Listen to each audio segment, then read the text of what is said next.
পুরোটা মাছ বাজার, এত বাজে গন্ধ। রাতে করেছেন এই 3টে কলকা, এই কলকাতা। দোকান দেখে দাঁড়াবো একটা, যে আসতো না। গুড মর্নিং এভরিওয়ান, কেমন আছো তোমরা সবাই? আশা করি তোমরা সবাই অনেক ভালো আছো, আর আমিও ভালো আছি। কিন্তু যেহেতু আগের ভিডিওতে তোমাদের বলেছিলাম যে মেকআপের ক্লাসে ভর্তি হচ্ছে, আর আজকেও সেখানেই যাব।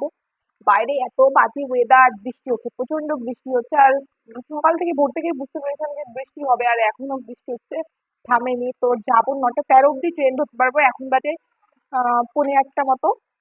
তো জানি না কি হবে, কি করবো। বাইরের ওয়েদারটা চলো তোমাদের একবার ওয়েদারটা দেখো। ওইখানটায় দেখলে তোমরা বুঝতে পারবে যে বৃষ্টি হচ্ছে, আর প্রচন্ড বাজে ওয়েদার। জানি না কিভাবে যেতে পারবো, জানি না বৃষ্টিটা কমবে কি কমবে না। আসলে কি ব্যাপারটা বলো তো, দ্বিতীয় দিন যেহেতু এটা আমার, তো আমি মিস করতে চাই না। জানি না বৃষ্টি কমবে কি কমবে না। তো আমি তাড়াতাড়ি করে নিচে গিয়ে স্নান করে আসি, কারণ আস্তে আস্তে আমার অনেকটাই লেট হয়ে যাবে। তো দেখা যাক বৃষ্টি কমে কি কমে না। পুরো ভিডিওটা তোমাদের সঙ্গে শেয়ার করবো, তো দেখতে থাকো। আশা করি ভিডিওটা তোমাদের অনেক ভালো লাগে। তো আমি স্নান করে রেডি হয়ে চলে এসেছি, আর এখনো বৃষ্টি কমেনি। জানি না যেতে পারবো কি পারবো না। তোমরা বলো, তোমাদের কি মনে হয় আমি কি যেতে পারবো নাকি পারবো না? তো বুঝতেই পারছো ভিডিওটা অনেক ইন্টারেস্টিং হতে চলেছে। তো যাই হোক, আমি তাড়াতাড়ি করে এখন খাওয়া দাওয়া করে নেবো, তারপরে দেখা যাক যে বেরোই কি বেরোই না। তো বুঝতেই পারবে যে কি করি না করি সবটাই দেখো। তো এখন যাবো নিচ্ছি, আর প্রচন্ড অন্ধকার, এখানে লাইট নেই। তো তো খাওয়ার সময় আমি এখনো ভিডিও নিচ্ছি, আমার পছন্দ আমাদের খাওয়া দেখাবো। তো খাওয়া আর কি দেখাবো, তো খেয়ে নি তারপরে তোমাদের সঙ্গে খাওয়াটা জাস্ট কমপ্লিট করেছি। তারপরে এনাকে দেখো, ইনি হলো ঘোষ কাকু। তো দেখতেই পেলে উনি কোথা থেকে চলে এসছে। তো উনি যখন আসতে পেরেছে আমি অবশ্যই যেতে পারবো। তো আর বৃষ্টি অনেকটাই কমে গেছে, হালকা হালকা পড়ছে, আর আমি তো ছাতা নিয়ে বেরোবো, আমার কোনো অসুবিধা হবে না। তো চলো তাড়াতাড়ি এখন রেডি হয়ে নি, বাকি যা আছে সব জিনিসপত্র গুছিয়ে নি। তো গুছিয়ে নি, তারপরে আবার দেখা হচ্ছে বেরোনোর সময়। তো রেডি হয়ে গেছি, এখন আমি বেরোবো। তো চলো, বৃষ্টি হচ্ছে হালকা হালকা, রাস্তায় বেরোই। চলো সবটাই তোমাদের দেখাবো কেমন কি হচ্ছে। এখানে আমি বেরিয়ে পড়েছি, আর রাস্তায় প্রায় চলেই এসেছি। আর আমার এতটা কষ্ট হয়েছে আসতে, পুরো গরমে ঘেমে গেছি, তার উপর বৃষ্টি পড়ছে। আমি জানি না এরকম কেন হয় যে বৃষ্টিও পড়ে অন্যদিকে গরম লাগে। আর ওই যে দাদাটাকে দেখো ছাতাটা, এটা হলো আমাদের চাকদা। দেখেছো তো কেমন চারিদিকে জলে ভরে গেছে। পুরো রাস্তা একটু বৃষ্টি হলেই জলে ভরে যায়। আর এখানে না আমি বলতে গেলে জায়গাতে বসতেই পারছিলাম না, মনে হচ্ছিল পুরো ঝুলে ঝুলে আসছি। দেখো স্টেশনে তো পৌঁছে গেছি, আর দেখো ওখানে ঘড়িতে 8টা 58, মানে প্রায় 9টা বাজতে গেছে। আগের যে ট্রেনটা ছিল সেই ট্রেনটা ছেড়ে দিয়েছে। তো আমাকে এরপরে 9টা 13 যে 15 যে ট্রেনটা রয়েছে সেই ট্রেনটা ধরতে হবে। তো আমি কিছুক্ষণ ওয়েটও করলাম, আর 1 নাম্বার স্টেশনে পরপর দুটো ট্রেন চলে গেছিলো। তো যাই হোক, কিছুক্ষণ ওয়েট করার পর আমাদের ট্রেনটাও চলে এসেছে, আর আমি ট্রেনে ওঠা মাত্র জায়গাও পেয়ে গেছিলাম। তো চলো ভিউটা একবার দেখিয়ে দিই, কত সুন্দর লাগছে না? এরপরে আমার সাথে একটা কাণ্ড ঘটে গেছে। তো নেমে পড়েছি, এখান থেকে আমি যাবো 1 নম্বরে। তো আগের দিন এসে 1 সপ্তাহ আগে আমি পুরোটাই ভুলে গেছি কোন দিকে এসেছিলাম। তো একটা বান্ধবীও ফোন করলো, তো ও আসবে। তো দেখা যাক 1 নম্বর যে, তারপর ওর সাথে দেখা হচ্ছে। পুরোটা মাছ বাজার, এত বাজে গন্ধ। তো চলো, এই জায়গাটা এত বাজে আর এত বাজে গন্ধ লাগে আমার। তো কিছুক্ষণ ওয়েট করার পর বান্ধবীর সাথেও দেখা হয়ে গেল, তো একসাথে যাব বলে। তো ওখান থেকে যাব আমরা টোটো স্ট্যান্ডে, তো ওখান থেকে আমরা যাব আমাদের ডেস্টিনেশনে। দেখতেই পেলে এবার টোটোতে উঠে পড়েছি, এবার এখান থেকে যাব ডেস্টিনেশনে। আর কে কে চিনতে পারছো জায়গাটা অবশ্যই জানিও। তো এরপর তো ক্লাসে ঢুকে গেছিলাম, তাই আর কোনো ফুটেজ নিইনি। ক্লাস থেকে বেরিয়ে মানে শেষ হয়ে যাওয়ার পর তারপরে আমি ক্যামেরাটা আবার অন করছি। আর আজকে না আমাদের ক্লাসটা অনেকটাই তাড়াতাড়ি শেষ হয়ে গেছিলো, অন্যান্য দিন অনেকটা বিকাল হয়ে যায়। তো এখানে দেখো আমরা স্টেশনে যাচ্ছি, আর ওই যে আরেকটা মেয়ে দৌড়ে যাচ্ছে।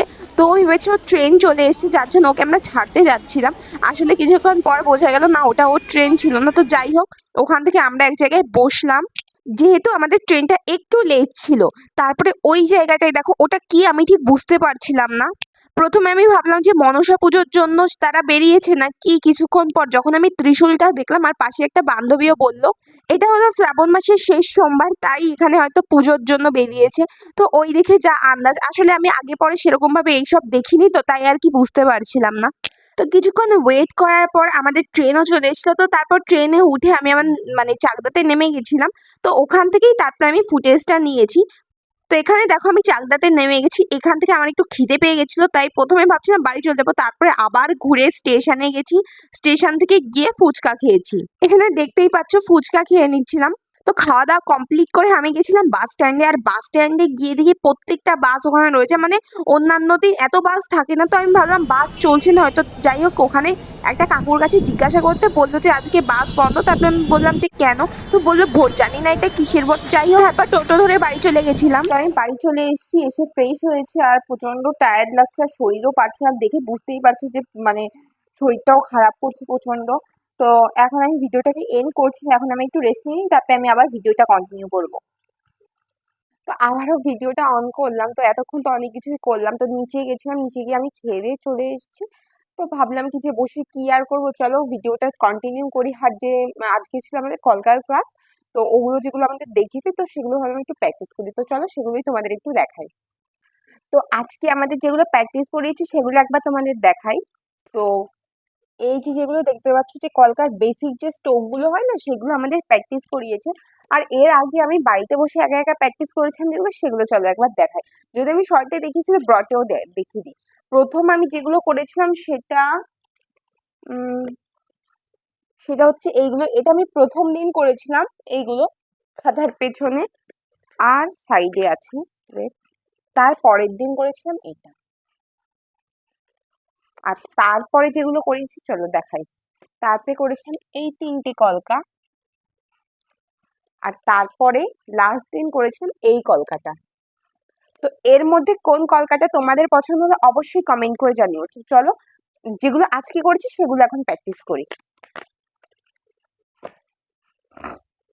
তো সবার প্রথমে আমি এই যে পেজটা আমি করেছিলাম, তো এটাকে ভাবলাম একটু খাতা করি। চলো, যার জন্য আমি স্কেলটা নিয়েছি, তো স্কেল দিয়ে এখন আমি সাইডগুলো কাটবো, কেটে পুরোটা একটা খাতা বানিয়ে নেবো। চলো, তো খাতা তো বানাবো বললাম, যার জন্য দেখো স্কেল নিয়ে কাটতে বসে গেছি, কিন্তু কিছুক্ষণ পর না সবটাই যেন উল্টো পাল্টা হয়ে গেছে। তো দেখলে তোমরা বুঝতেই পারবে আসলে ব্যাপারটা হয়েছিল কি, এর আগে মানে ওই কাটিয়েছি পেপারে আমি অর্ধেকটা কেটেছিলাম, আর এমন ভাবে কেটেছিলাম যে পুরোটা শেপে আসছিল না। যাই হোক, তারপরে দেখো এখানে বুঝতেই পারছো আমি উল্ট পালট করছি, মানে বুঝতে পারছিলাম না যে খাতা হচ্ছে না না কি, আমি বুঝতে পারছিলাম না। যাই হোক, তারপর মানে অনেকক্ষণ পর ভাবলাম যে না, খাতা দিয়ে আর কি হবে, মানে অনেকটা করেছিলাম আর একটুখানির জন্য একটা পেজ একটু এদিক ওদিক হচ্ছিল।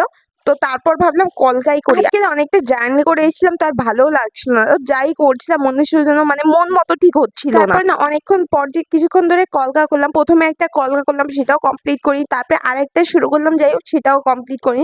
আর পরে তো ফুটেজটাই নিতে মনে ছিল না। তোমাদের না কলকাটা করার পর একটা ফুটেজ আমি নিয়েছিলাম। এখানে দেখো এই জায়গাটা দেখলে তোমরা বুঝতে পারবে যে মানে প্রত্যেকটাই খাতা রয়েছে যে ওপরের পেজটা, ওইটার জন্যই যে আর কি সমস্যাটা হচ্ছিল। তো আমি ভাবলাম ওই পেজটা ওরকম ভাবেই থাকবে নাকি, তারপরে আর মানে কিছু করিনি, ওরকম ভাবেই রেখে দিয়েছিলাম। ভাবলাম যে যাক, পরে আমি না পেজগুলো সব কেটে কেটে নিয়েছিলাম, ছোট ছোট পিস করে নিয়েছিলাম, যে মানে বড় পেজ হলে কি আমার একটু সমস্যা হয়, মানে মনে হয় যেন অপচয়টা বেশি হয়। তো অনেকক্ষণ ধরে এই কাজটা করছিলাম আর মানে ঠিকঠাক করে হচ্ছিল না। তো যাই হোক, একটা প্রপার ওয়েতে আমি করলাম, তারপরে বসলাম কলকা করতে। আর এইখানে দেখো এই জায়গাটা দেখলে বুঝতে পারবে এইটুখানি কলকা করেছি, তারপরে আরেকটা ধরতে বসেছিলাম, মানে কলকাটা আমার মন মতো লাগছিল না, তারপরে এইটা করছিলাম। তো এটা আমি পুরোটা মানে করে নিয়ে আমি ফুটেজ নিই। তো এরপরে সন্ধ্যার সময় একবার আমি ক্যামেরাটা অন করেছিলাম। তো মা হঠাৎ করেই বললো যে পুরি খাবে, তো এখন যাবো দোকানে, দেখতেই পাচ্ছ রেডি হয়ে গেছে। দোকানটা বেশি দূর না, আগের শর্ট ভিডিওতে দেখেছি, তো আজকে চলো লং ভিডিওতে তোমাদের দেখাই। তো চলো দোকানে যাওয়া যাক। তো ইচ্ছা আছে তাড়াতাড়ি আসবো, যার জন্য আমি সাইকেলে যাবো, এখান থেকে সাইকেলে যাবো, তাড়াতাড়ি আসতে পারবো। তো এখানে দেখো দোকানে চলে এসেছি, আর এখানে অনেক রকমই চপ আছে, ফুলুরি, সিঙ্গারা, তারপরে আলুর চপ যা আছে। আর ওই দিকে আমার চোখ পড়েছে ফুচকা। তো অন্যান্য দিন যদিও তো আমি ফুচকাটাই নিতাম, আসলে মা বলেছিল যে ফুলুরি নিতে, যদিও আমার খিদে ছিল না, তো যাই হোক মা বললো ফুলুরি নিতে, তো ওখান থেকে ফুলুরিটাই নিয়েছিলাম। আর এদিকে জানো তো আগের দিন যখন সস নিয়েছিলাম তো আলাদা করে দিয়েছিল, আর মা বলে যে সবসময় ওর সঙ্গে মিশিয়ে দিতে। তো আমাকে এবারও মানে সসটা প্যাকেটেই দিয়েছিল, আসলে প্যাকেটটা রাখা ছিল, তো বলছিল ওই প্যাকেটে, আমি বললাম না না ওই প্যাকেট দিও না, তুমি আলাদা করে, মা বলেছে যে ভেতরে মানে একসাথে মিশিয়ে দিতে। তো যাই হোক সেটাও দিয়েছিল, আর আলাদা যে একটা প্যাকেট সেটাও দিয়ে দিয়েছিল। তো বাড়ি এসে তারপরে আমি খাচ্ছিলাম, আর এখানে দেখবে যে মা কথাটা বলছিল, তো দেখো শুনতেই পাবে কি বলে। তারপর মা আমাকে জিজ্ঞাসা করছিল যে সস মিশিয়ে দেয়নি, মিশিয়েও দিয়েছে, আলাদাও দিয়েছে, ওইটা মানে ছিল বুঝলা প্যাকেটে, বলছে ওইটা দিয়ে দে, আমি বলছি না আলাদা করে দাও, তারপর ওটাও দিয়েছে ওটাও দিয়েছে। আর আমার খাওয়া দাওয়াটা না এরকমই, আমি খাবো আমার জামা খাবে না তা কখনো হয়। তো দেখো এখানে পড়েও গেছে। ছোটবেলায় না বলতে গেলে খাওয়ার সময় টিভি দেখতাম, আর এখন বলতে গেলে টিভি তো চলেই না ফোন আসার পর থেকে। তো যখন এখানে থাকি তখনই একটু টিভিতে হালকা পাতলা দেখা হয়। এটা মনে হয় উপর উপর দিয়ে মনে হয় কেটে দেয়, যা আসতো না। এই কথাটা বললাম কেন সেটা একটু বলি। ফুলুরি তো আমরা সবাই খেয়েছি তাই না? যেহেতু ফুলুরির ভেতরটা মানে খেলে পারে মানে অনেকটা শুকনো টাইপের হয়তো গলায় আটকে যায়, তাই জন্য মা বলছিল যে ফুলুরিগুলোকে মাছ দিয়ে কেটে তারপরে বলবে যে তেলে ভেজে দিতে। তো এরকম না ওইখানে মানে আমাদের এখানে যারা থাকে তো ওই দোকান থেকে সবাই এরকম ভাবেই নেয়, তো ওরকম ভাবেই আনা হয়েছিল, তাই আর কি এই কথাটা বলেছিলাম। তো এরপরে রাতে না আমি আর মানে ক্যামেরা অন করতে ভুলে গেছিলাম। তো পরের দিন সকালবেলা আমি ক্যামেরাটা অন করছি, তো কালকের পর আর কোনো ফুটেজ নেওয়া হয়নি, তো ভিডিওটা আমার আর শেষও করা হয়নি। তো ভিডিওটা তোমাদের কেমন লাগলো অবশ্যই জানিও, ভালো লাগলে লাইক শেয়ার এন্ড কমেন্ট করে দিও, আর সাবস্ক্রাইব করতে একদম ভুলো না। তো আজকের জন্য টাটা, ভালো থেকো সবাই, দেখা হচ্ছে নেক্সট কোনো ভিডিওতে।